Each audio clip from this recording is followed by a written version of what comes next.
মানুষের জন্য কিছুই নেই, সে যা চেষ্টা করে তা ছাড়া। এই কথাটি দেখবেন কিছু মানুষ আছে যে বইসা থাকে এবং জীবনটাকে যাপন করে এমনভাবে, আর মাঝে মাঝে বলে যে কপালে থাকলে এমনিতে চলে আসবে, আল্লাহ ভাগ্যে এখন দ্রুত পাঠায় নাই।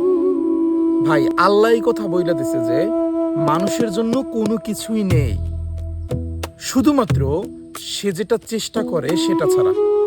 তাই এখন আপনি কি বলবেন?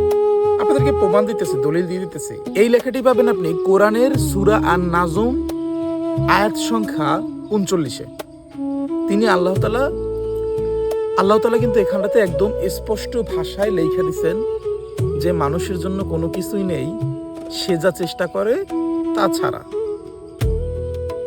এখন আপনার চেষ্টাটা হইতেছে সকল সাফল্যের প্রথম এবং প্রধান চাবিকাঠি।